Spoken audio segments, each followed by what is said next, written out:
This meeting is being recorded. For Chapter 10, Problem 17, we're given the name of this compound, 2-methyl-2-butene, and we're asked to predict all of the products that would form. Actually, we're told that there's five isomeric monobromination products that we're going to look for. And the process is that this 2-methyl-2-butene is treated with NBS. And if you recall, that promotes allylic monobromination. So let's see how we can determine this strategically. So first we have down here our 2-methyl-2-butene compound. So we can see that carbon 1, 2, 3, 4. So it's a butene. On carbon 2, we have the start of the double bond, and we also have that methyl group on carbon 2. So this confirms this will be our starting material here.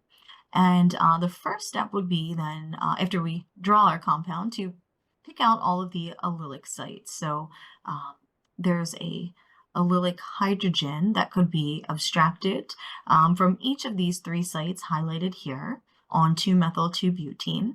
So if we take, let's call this number 2 here, as far as, oh, actually, let's call this hydrogen 1, right? So we abstract this hydrogen at this carbon here, and we'll follow this first pathway. And we see that we have that radical generated here. And then let's draw some fish hooks to see where these electrons move. So that radical site moves in, we form a double bond, and from that pi bond, the other electron moves down here, and we have this resonance stabilized radical created here. So either of these radical sites could be brominated. So that's what we see with our product number 1 here. We see bromination at this primary allylic site, and then we have a tertiary allylic site that could be brominated in compound 2 here. So these are our first 2 out of the 5 products that would form if this hydrogen 1 was abstracted from carbon 1 up here. Let's look at what would happen at our second site here of hydrogen abstraction. So that second allylic site, we could generate a primary radical. It could be stabilized through resonance. So we'll draw our fishhook arrows to show how those electrons move. So now we have this secondary allylic radical that has been created. So we have again the top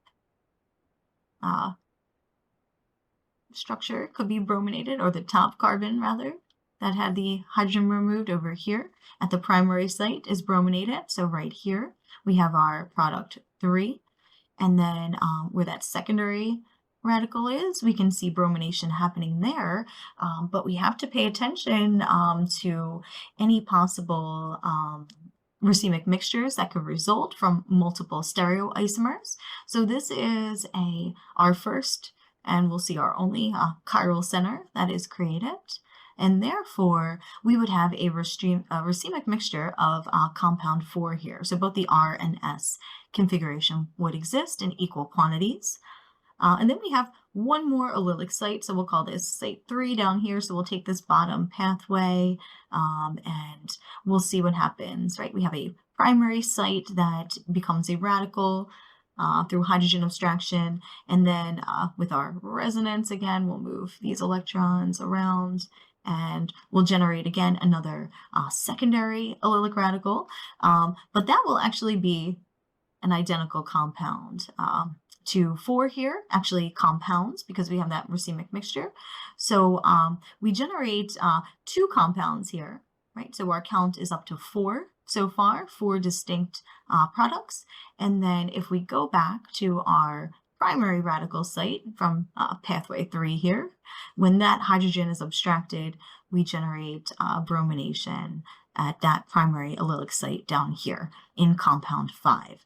So this is our explanation to how all 5 of these monobromination products are found, are formed, and when we have that secondary radical, allylic radical site, that's where we create that chiral center when it's brominated, and therefore we would have that racemic mixture.